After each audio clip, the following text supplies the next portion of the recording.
think it's some of the hardest thing is like, especially if you're in that kind of line of work, is where you're trying to give out advice, and the hardest thing is actually doing it yourself.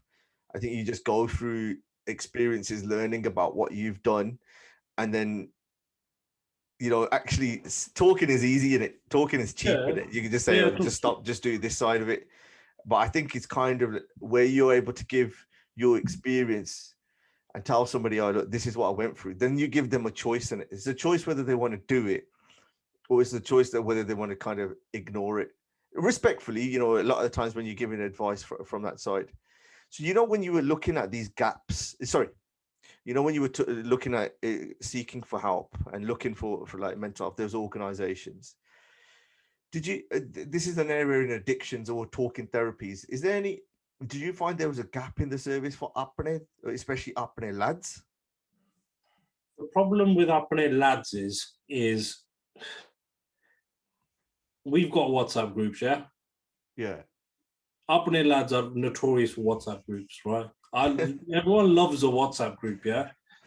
But the thing is nobody has got the confidence to turn around and say, do you know what? I don't feel too good. This is really bugging me. It's that whole ego thing, isn't it? I think it's that ego thing. And who was it? I saw something. I think it's that rugby player. I forgot his name now. And he was like, prime example is if there's a girls group and one of the girls sent a message and said, you know what, girls, I feel a bit shit. My husband's been an arsehole to me. And blah, blah, blah, blah.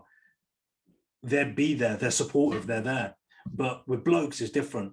I don't know what it is. It's just completely different. And especially with upbringing. But then if you look at it, I don't know the exact figures, but if you look at the figures of men's suicide as a whole, if you look at the upbringing community, if you break it down to that, I'm sure you're probably aware of it, Rick, with everything that you do.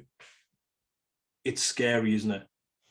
Yeah, it is one of the higher demographics. When I look back in it, I haven't seen the figures for a while, but even then, it was starting like young Asian males are one of the biggest sort of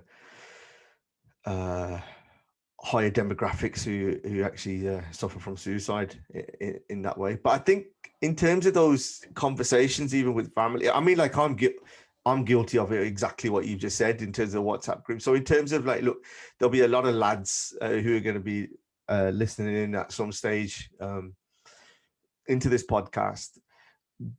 What could have we done? I'm saying we as a collective, we as, up and lads, saying, making your experience a bit easier. It's a difficult question because I don't think anything what you could have done would have made my experience any easier, if I'm being totally honest, because that is my mindset at that point is like the majority of lads, where we do not talk once the word mental health or I don't feel too good or I'm stressed or I'm feeling a bit down or depressed, the barriers come up and the conversation changes. So I don't think, even if I think my own ego wouldn't have allowed me to sort of open up and say anything. But thinking about it now, maybe if it was a point that on a one-to-one basis, somebody turned around and said, Bally, are you okay? But are you really okay? Like, is everything okay? Are you sure, this won't go anywhere? You can talk to me about it. Maybe that one going that extra bit there, maybe that might have allowed me to sort of open up and say, do you know what, actually, Rick, yeah, I don't feel too good, man.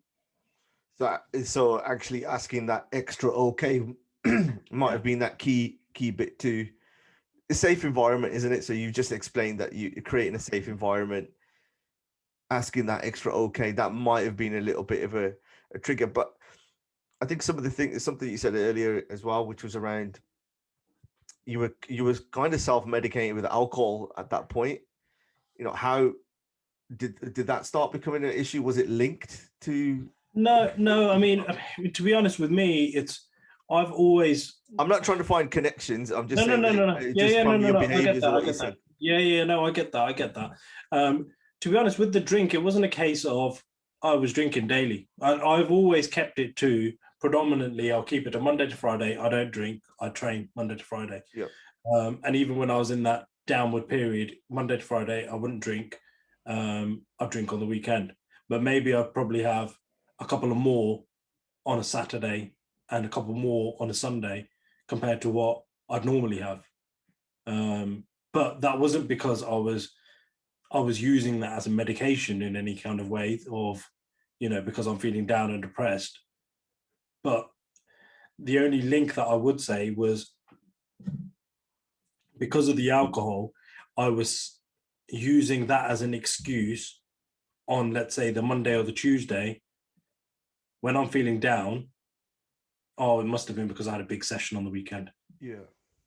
That's the only link that I would probably say there. It wasn't So a case that it was the excuse then, yeah? Yeah, it was the excuse. It was the excuse. I was using that as an excuse where I was thinking, oh, do you know what? I had a bit too much to drink on Saturday, Sunday. Alcohol's a depressant, and that's probably why I'm feeling so down. But I was using that as an excuse. And then every time if I had those breakdowns, I'd sort of say to my wife, oh, it's probably because of the alcohol, probably because I drank too much over the weekend. That's why I'm feeling down like this.